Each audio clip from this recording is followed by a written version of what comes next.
Hello kids, welcome back once again to Neha's Fun Concepts. So today is the science class for the students of class 5th and we are going to do the chapter number 7, Importance of Water. So let's start reading and side by side we will understand the chapter because in the 4th class we have learned many concepts of this chapter. So this is an easy chapter for all of you. Okay, so you can see here in the first picture the uses of the water are shown, like the kids are bathing, the clothes are being washed, we use water for drinking, for washing the utensils and for gardening purposes. Okay, let's start reading. Water is an important natural resource which is essential for all the living beings. Water कुदरत द्वारा दिया गया एक ऐसा resource है जो हम सभी लिविंग बींग्स के लिए बहुत जरूरी है. It is essential for the existence and survival of plants, birds, animals and human beings. जितने भी प्लांट्स हैं, बर्ड्स हैं, एनिमल्स हैं, ह्यूमन बींग्स हैं, इनकी एग्जिस्टेंस मतलब इनका वजूद बनाने के लिए और इनके जीने के लिए पानी बहुत ज्यादा जरूरी है. वी यूज वाटर फॉर, हम किस किस पर्पसेस के लिए वाटर को यूज करते हैं? ड्रिंकिंग, पीने के लिए, and other house hold activities like washing, कपड़े धोने के लिए, बेदिंग, नहाने के लिए, कुकिंग, खाना पकाने के लिए, क्लीनिंग, साफ सफाई के लिए and so on. Water is also used for irrigating the fields, generating electricity and for transportation. So this question is also mentioned in the back exercise. Besides all of these activities, what are the other ways the water are used? So the other ways is water is used for irrigating the fields. फसलों को पानी देने के लिए, बिजली को पैदा करने के लिए और ट्रांसपोर्टेशन के लिए, क्योंकि पानी के ऊपर ही शिप बोट्स वगैरह तैरते हैं ना, तो इन सब चीजों में भी वाटर यूज होता है. Do you know boxes are important, so kindly read them thoroughly, learn by heart. Do you know the human body contains about 70% of water? हमारी जो human body है इसमें 70% पानी है. Do you know boats and ships have been a very important means of transportation from very early times. They move on water bodies like rivers, oceans and seas. Simple है कि जो boat और ships हैं ये काफी पुराने time से चलते आ रहे हैं और ये वाटर बॉडीज जैसे कि रिवर्स, समुंदर, इन सब के ऊपर मूव करते हैं. Let us now learn about the importance of the water for animals and plants. अब ये तो था ह्यूमन बींग्स के लिए क्यों इम्पोर्टेंट है पानी. अब हम आगे देखेंगे कि एनिमल्स और प्लांट्स के लिए भी पानी क्यों जरूरी है. ऑल एनिमल्स ड्रिंक वाटर, सभी जानवर पानी पीते हैं. This helps them in digesting their food, पानी पीने से जो उनका खाना है वो पच जाता है. The nutrients present in food gate dissolved in the water, और जितने भी डाइजेशन के बाद न्यूट्रिएंट्स निकलते हैं वो पानी में डिसॉल्व हो जाते हैं. This helps their bodies to absorb the nutrients, और यही जो न्यूट्रिएंट्स हैं बॉडी के अंदर एब्जॉर्ब हो जाते हैं. The animal body also produces waste materials, जैसे हम लोगों के अंदर भी वेस्ट मटेरियल बनता है वैसे ही एनिमल्स के अंदर भी बनता है, और ह्यूमन बीइंग भी एक तरह का एनिमल ही है. Some of these waste get dissolved in water and are excreted in the form of urine. तो ये जो वेस्ट है ये स्टूल के जरिए या फिर यूरिन के जरिए बाहर निकल जाता है. क्योंकि हम वाटर का चैप्टर पढ़ रहे हैं तो अभी हम यूरिन के ऊपर ही फोकस करेंगे कि जो वेस्ट है वो यूरिन के अंदर तब्दील हो जाता है. Water bodies like lakes, rivers and seas are natural habitat for many animals. Animals living in water are called the aquatic animals. जो भी ये पानी की बॉडीज हैं, वाटर बॉडीज हैं, इनके अंदर बहुत सारे जानवर भी रहते हैं, और जो जानवर पानी के अंदर रहने वाले हैं उनको हम एक्वेटिक एनिमल्स बोलते हैं. Okay, now see here. Fish, whale, seahorse, prawn and octopus are some of the common aquatic animals.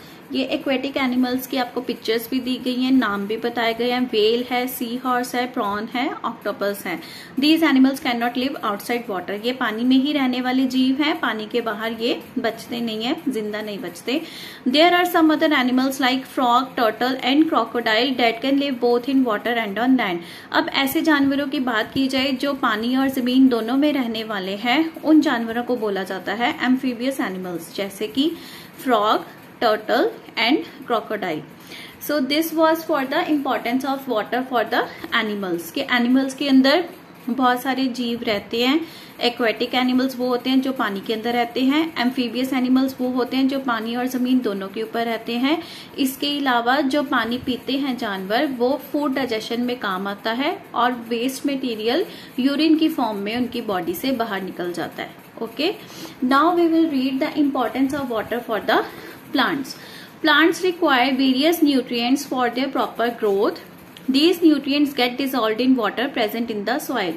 अब जो पौधे होते हैं वो उन्होंने तो सॉइल से ही अपने न्यूट्रिएंट्स लेने हैं ना, तो वो सॉइल से अपने न्यूट्रिएंट्स कैसे लेते हैं? क्योंकि जब पौधा लगा हुआ है हम उसके अंदर पानी डालते हैं तो पानी के अंदर न्यूट्रिएंट्स डिसॉल्व हो जाते हैं और रूट्स के जरिए वो प्लांट के अंदर एंटर कर जाते हैं। Plants absorb water from the soil with the help of their roots. This absorbed water transports the nutrients to the various parts of the plant. अब यही पानी जब प्लांट के अंदर एंटर कर जाता है तो न्यूट्रिएंट्स उसके सारे पार्ट्स ऑफ द प्लांट के अंदर पहुंच जाता है। Plants also need water for preparing their own food by the process of photosynthesis. अब जो खाना बनाने का प्रोसेस है प्लांट्स के अंदर उसको क्या बोला जाता है? फोटोसिंथेसिस। उसके अंदर काफी चीजों की जरूरत होती है ना फोटोसिंथेसिस में, जैसे कि sunlight, water, chlorophyll. Then plants require water for the germination of seeds. इसी तरह germination of seeds के लिए भी वाटर जरूरी है। जर्मिनेशन क्या होता है? जब सीड में से बेबी प्लांट निकलना स्टार्ट होता है या फिर कहो जब बीज अंकुरित होने लगता है, उस केस में भी पानी की जरूरत होती है। Water is a habitat for many plants. We call such plants as aquatic plants. जैसे कि एनिमल्स के केस में था, जो एनिमल्स पानी में रहते हैं उन्हें एक्वेटिक एनिमल्स बोला जाता है। इसी तरह जो प्लांट्स पानी में रहते हैं उन्हें एक्वेटिक प्लांट्स बोला जाता है। Water lily, lotus, water hyacinth, duckweed, water lettuce and hydrilla are some examples of the aquatic plants. ये जो जितने भी प्लांट्स हैं आपको यहाँ पे फोटोज दिख रही है ना, lotus, water hyacinth, duckweed, water lettuce, hydrilla, ये सभी क्या हैं? Aquatic plants. सो अब हमें importance of water for plants पता लग गया ना। नंबर 1 वॉज कि एब्जॉर्ब करने के लिए न्यूट्रिएंट्स फ्रॉम द सॉइल पानी जरूर ही चाहिए, क्योंकि पानी ही एब्जॉर्ब करके न्यूट्रिएंट्स रूट्स के जरिए प्लांट के अंदर एंटर करेगा और वहां से सारे पार्ट्स ऑफ द प्लांट तक पहुंच जाएगा। नंबर 2 वॉज फोटोसिंथेसिस में भी पानी की जरूरत है, जर्मिनेशन ऑफ सीड्स में पानी की जरूरत है, एंड द लास्ट वॉज कुछ प्लांट्स जो पानी में रहते हैं उनके लिए भी पानी जरूरी है। Do you know कमल ककड़ी often eaten as a vegetable is in fact the stem of the lotus plant. Lotus plant की जो स्टेम होती है जिसे कमल ककड़ी भी कहा जाता है, उसे सब्जी के तौर पर खाया जाता है। ये हमें क्लास 4 में भी था। Next, water availability in nature. कुदरत हमें पानी किस तरह प्रोवाइड करती है, अब उसके बारे में पढ़ेंगे।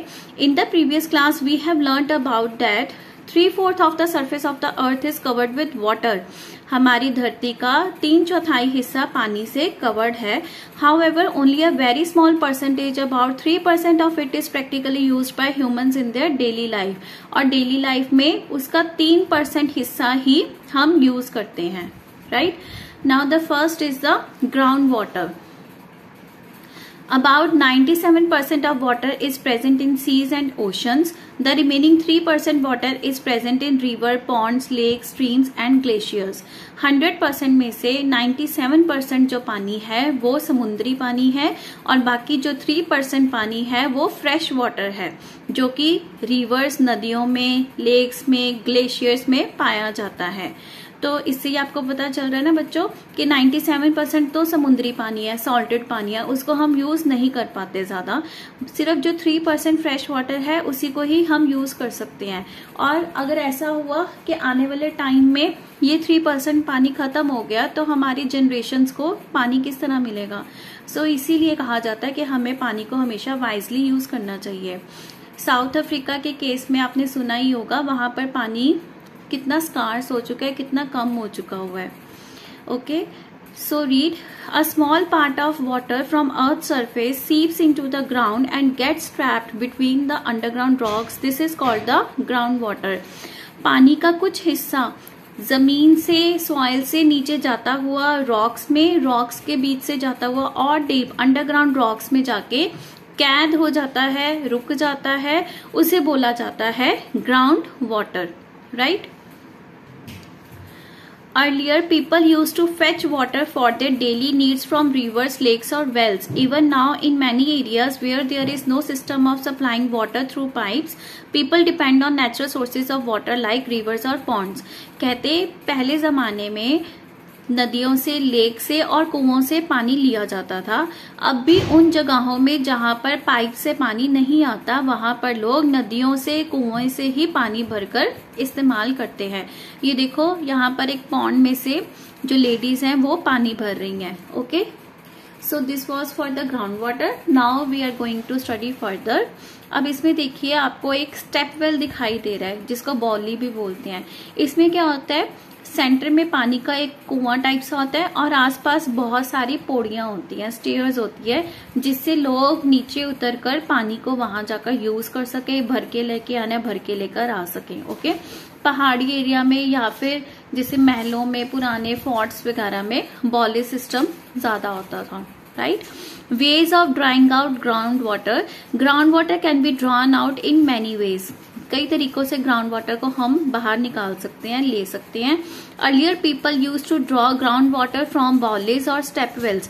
अ step well is a well having steps on all the sides. This enables people to go down to fetch water. ये भी मैंने आपको समझाया कि स्टेप वेल के साइड में स्टेप्स होते थे जिससे लोग नीचे जाकर पानी को भर के ला सकते थे, यूज कर सकते थे. इनको बोला जाता है स्टेप वेल और baoli. Next here are the pictures of the water wheel और रिहात, या फिर एक बेल भी दिखाया गया है. ओके, सो किड्स, रिहात में क्या होता है, ये देखो जैसे ये चैनल सा बना होता है, इसमें बहुत डीप जाके ना ये पानी को ऊपर तक लेकर आता है. ठीक है, और ये जो पानी है ये गिरता हुआ इसके अंदर इकट्ठा हो रहा है. एक तरह से ये वाटर कलेक्टर हो गया यहाँ पर. और ये चेन ना बड़ी लंबी सारी होती है जो जमीन के नीचे से पानी को लेकर आ रही होती है, ग्राउंड वाटर को लेकर आ रही होती है. इसको रीड करते हैं. Groundwater can also be drawn out and used for irrigation with the help of a water wheel or a रिहात. पहले हमने पढ़ा था step well.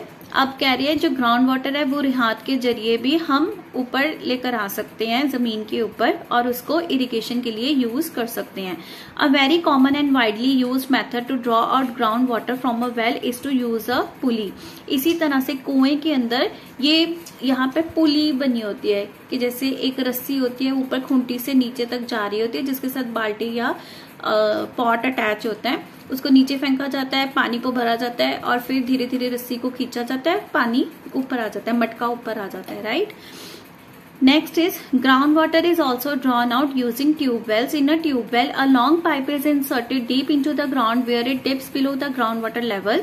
Water is then drawn up by using a hand pump or an electric pump. इसी तरह से ground water के लिए tube well भी लगाया जा सकता है. जो ट्यूब वेल है उसमें एक बड़ी सारी पाइप ग्राउंड के अंदर जा रही होती है बहुत डीप, जहां पर ग्राउंड वाटर लेवल होता है. वहां से इलेक्ट्रिक पंप के जरिए या फिर हैंड पंप के जरिए पानी को हम ऊपर लेकर आ सकते हैं. Water supply. Nowadays there are well planned water supply systems that supply water to homes and offices in the cities. Such systems are also being used in many villages. अब आप देखते हैं आपके घरों में या फिर आपके ऑफिसेज में जहाँ पर पापा काम करते हैं, राइट, वहां पर क्या है, पानी जो है पाइप में से आ रहा है ना, नल में से आ रहा है. तो ये एक तरह से वाटर सप्लाई सिस्टम बनाया गया है. कई विलेजेस में भी सिस्टम पहुंच चुका हुआ है, सिटीज में तो है ही, विलेजेस में भी पहुंच चुका हुआ है. In such systems the river water is usually purified by a series of processes that make it fit for drinking. इसमें क्या किया जाता है, जो नदी का पानी होता है उसे प्योर किया जाता है और ये जो प्योरिफाइड वाटर है ये हमारे होम्स, ऑफिसेज तक पहुंचता है क्योंकि एक बहुत बड़ा नेटवर्क होता है पंप्स का, पाइप्स का, जिसके जरिए ये पास होता हुआ हमारे टैप तक पहुंचता है. Next are the keywords. इसको भी एक बार फटाफट गो थ्रू कर लेते हैं. Amphibious animals are the animals which can live both in water and on land. जो पानी और जमीन पर रहने वाले जानवर होते हैं उनको एम्फीबियस एनिमल्स बोला जाता है, जैसे कि frog, turtle, crocodile. Aquatic animals are the animals which live in water. जो सिर्फ पानी में रहते हैं, जैसे कि fish, octopus. Aquatic plants are the plants which grow in water. जो पानी में उगते हैं या पानी में पैदा होता है, जैसे कि water lily, lotus, duckweed. Ground water is the water which is trapped between the underground rocks. जो जमीन के नीचे अंडरग्राउंड रॉक्स होती है उनके अंदर जो पानी होता है उसे बोला जाता है ground water. And step well is the well which has steps on all it's sides, जिसको बॉली भी बोला जाता है. सो this was all for today's video. We have done the understanding and the reading of the chapter. In the next video we will do the back exercise. Do subscribe my channel, press the bell icon, press the like button, share it too. Here Nehal Singla signing off. Bye bye.